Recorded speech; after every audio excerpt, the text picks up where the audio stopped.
Okay, before we start, let us stand up. Everyone stand up.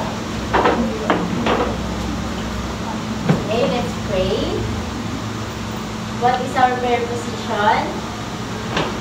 Close your eyes. Bow your head. Put your hands together. Okay, let's pray. Dear Lord, thank you for this day. Guide us in our things to do. Amen. Huwag muna po tayong mukuan. Remain standing. Let us dance and sing. Tayo'y mag-ehersisyo. Galaw-galaw po. Yan. Siglahan po. Simulan ang gawain ng buong sigla. Kaya't ang katawan ay nagana. Tayo'y mag-ehersisyo, ulo hanggang paa. Isa, dalawa, tatlo, tayo'y mag-umpisa. Dahan-dahan, ang ulo ay iikot. Iikot dahan-dahan. Ang ulo mo bilog. Balikan. Ang balikan, iikot sa iyong harap. Bumilang ng hanggang 8. Ulit-ulitin mo Ewan. ang ating bewang. Iikot at hawakan, iikot ng iikot. Katawan ay lulusog. Maglakad. Gamit ang iyong paa, lumakad ng paraan. Kaliwa at kanan, Tumakbo. tumakbo, tumakbo. Kaliwa ay tumakbo, Tumalon. kaliwa ay tumakbo, Tumakbo. Isa pa. kaliwa ay tumakbo, Tumalon. kaliwa ay tumakbo. Maglakad. Gamit ang iyong paa, lumakad ng paraan. Kaliwa at kanan. Kamay. Ang pagmamahal sa Ay. kaibigan, Huminga. Tayo. lang sabay-sabay. Yan. Sige. Good morning, grade 1. Good morning, Teachers. Dada. Good morning, classmates. It's nice to see you again. Oops. Bago tayo umupo, pakipulot nga kung nakalat sa ilalim ng mesa. Okay. Tapos, pakilagay sa trash can, sa basurahan. Okay.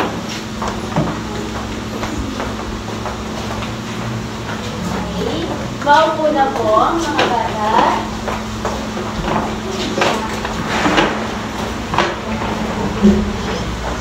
Do we have absent for today, class? No one is absent today, ma'am. Very good. No one is absent for today. So, before we proceed to our new lesson, our topic, let us have a review. What was our topic yesterday? Anyone? Okay, walang nakakatanda. It's about counting numbers. Do you know the counting numbers? Yes. What is counting numbers? Counting numbers are the numbers that are count in the objects to everyday life. Yan. So next, I have here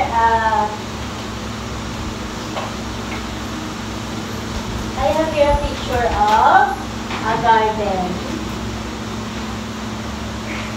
Ano po yung nakikita niyo sa garden? Rose. Flowers. Rose. Ano pa po? Rose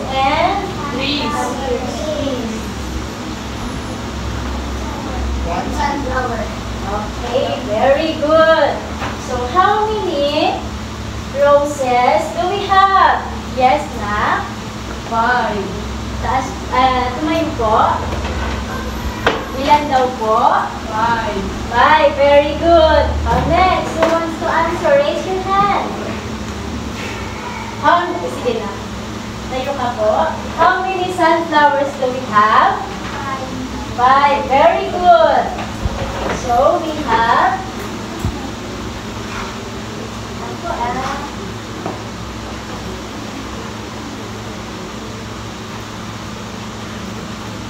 So, we have...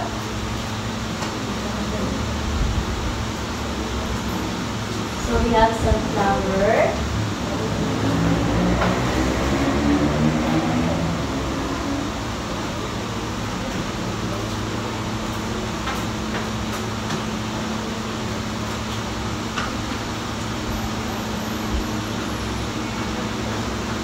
So we have 5 sunflower and 5 roses. Again, ilang meron tayong sunflower? 5. Sa kabila, ilan tayo merong roses? 5. So overall, we have 10. 10 flowers. So overall, we have 10 flowers. How many again? 10. Flowers. Okay, very good. Yan, the step that we do to combine all flowers that we call addition. What we call?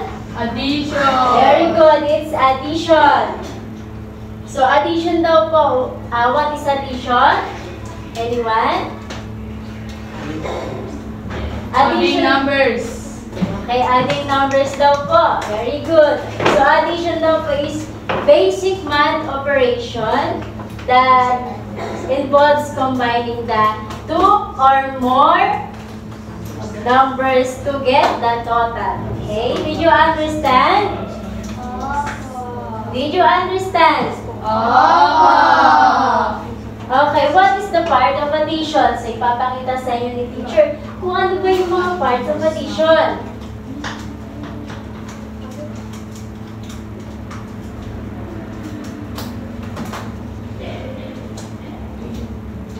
Ipapakita sa inyo ni teacher. So, kanina meron po tayong 5 sunflower. Meron po 5 sunflower.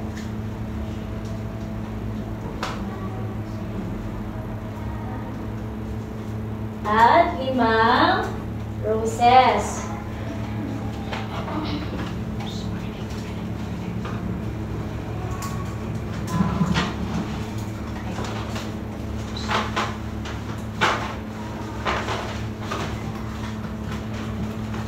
So overall, we have 10 sunflowers. So paano po malalaman natin yung mga part of addition?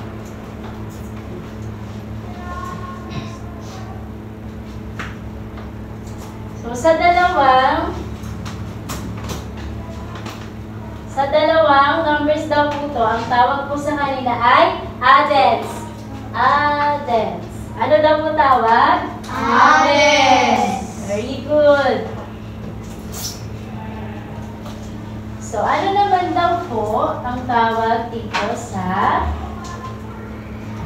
sign na to or symbols? Anyone? Plus signs. So, ano naman po ang tawag kapag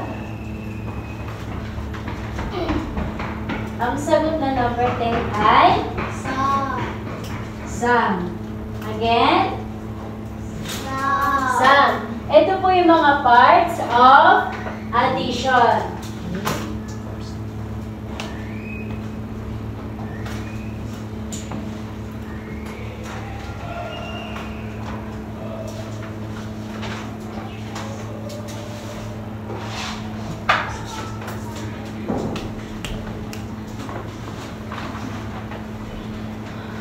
Mamaya na po yan. Ay, kapsi-kapsi.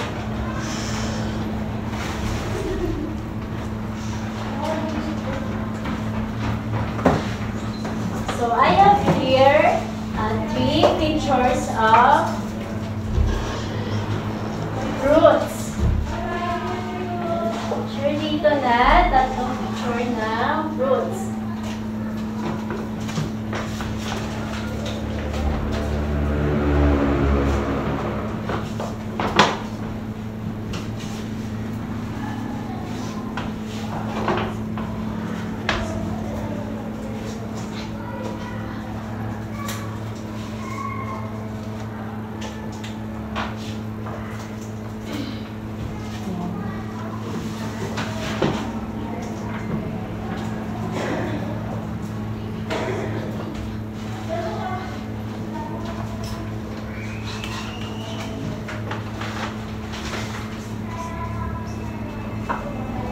Okay, nakikita niyo po ba? Itong nasa picture. Okay, hindi ko po marinig. Nakikita niyo po ba ito nasa picture? Ilan daw po ang mansanas or apple yung nasa puno? Anyone? Yes na? 10 apples. 10 apples. Can you count? 1, 2, 3, 4, 5, 6, 7, 8, 9, 10. How many again? Apples. Very good. 10 apples. O, dito naman po sa watermelon. Anyone? Yes na? How many watermelon kaya? Let's 10. count. 1, 2, 3, 4, 5, 6, 7, 8, 9, 10. Again, how many slices of watermelon? 10. Very good. So, how about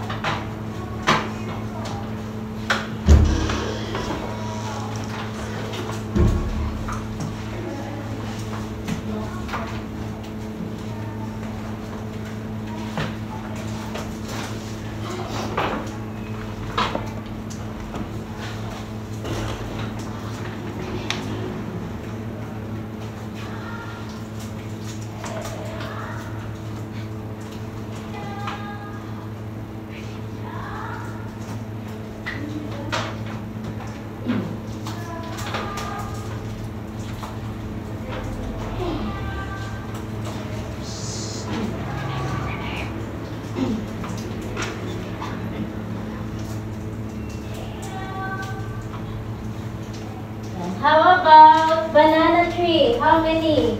Anyone? Sige, ikaw pa na. Can you count? 1, 2, 3, 4, 5, 6, 7, 8, 9. Okay, very good. It's 9 bananas. very good. So, now let's combine all of these fruits para malaman natin kung ilan po ba ang prutas na nandito sa picture na to, sa mga puno. So we have 10 bananas and 10 slice of watermelon and 9 bananas. Okay, overall, let's add 10 plus 10 20. plus 9. 29. 29. Very good. It's 29. So the answer 29, it's what we call Addition. what we call plus what we call Adding. sum. Ito po ay sum. Yung sagot po na 29 is sum. Ano daw po yung sagot na 29?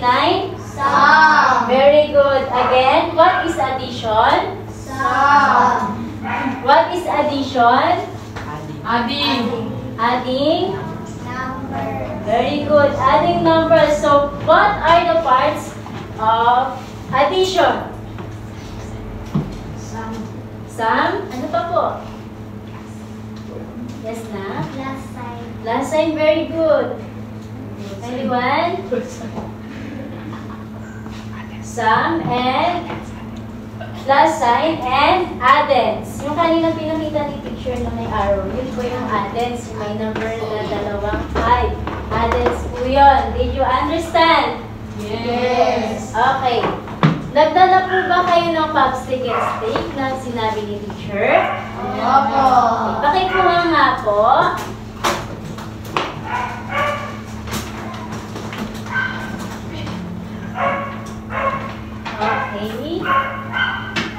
Sige po. Meron na po ba popsicle stick lahat? Opo. Kumuha po ng 6 na pirasong popsicle sticks. 6 po, 6. Sige, bilangin niyo po.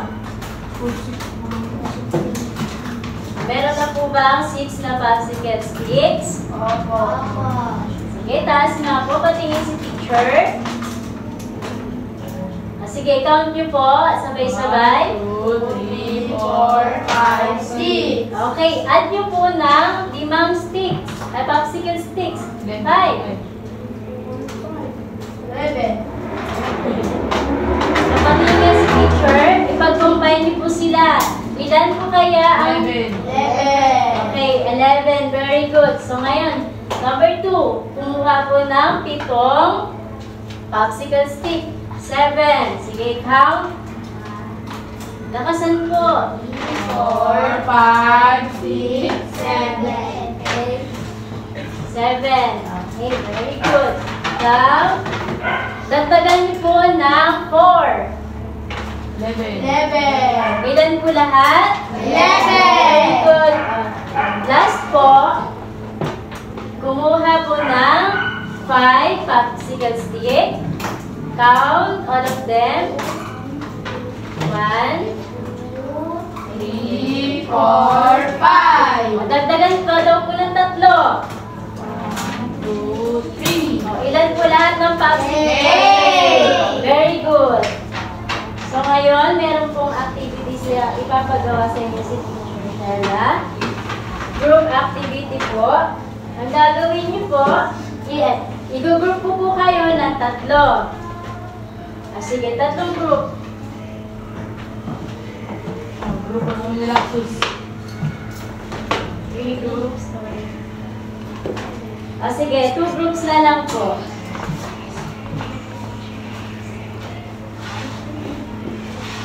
So, ang gagawin nyo daw po, ang nakalagay daw po dito sa envelope, sa loob, ay i-arrange nyo daw po yung puzzle. O, pag nabuo nyo na po yung puzzle, ang gagawin nyo daw po ay sagutan sa likod ng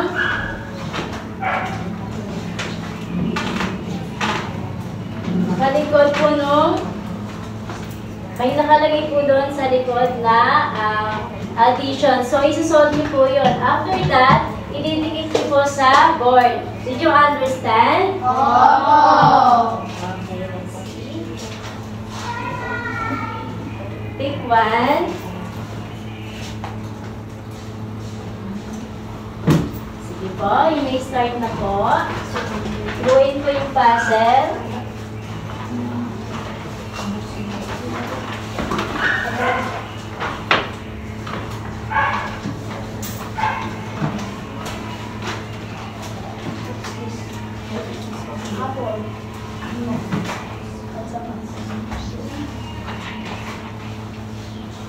Are you done na po ba? Opo!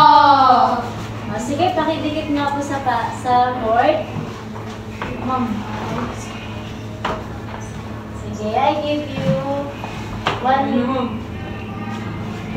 10 seconds to idikit po sa blackboard. 1, 2, 3, 4, 5, 6, tanda lang po mga madapa. 7, 8, 9, ito na. May pala dito kasi. Tanda lang po.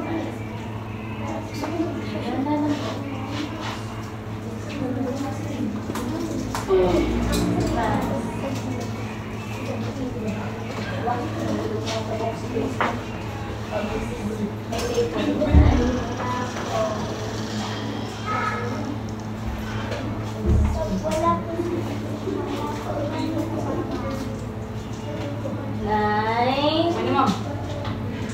Panalo kayo mo. 10. Ay, visit na po. Upo na po lahat.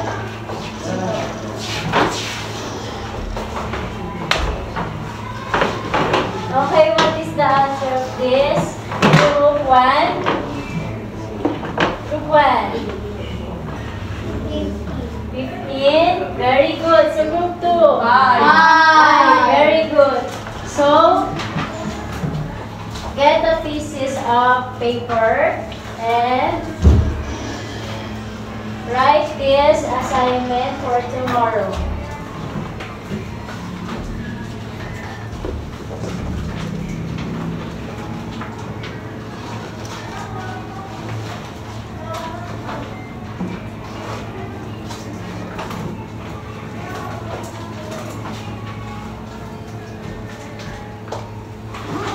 Write it on a piece of paper. Get your pencil and paper.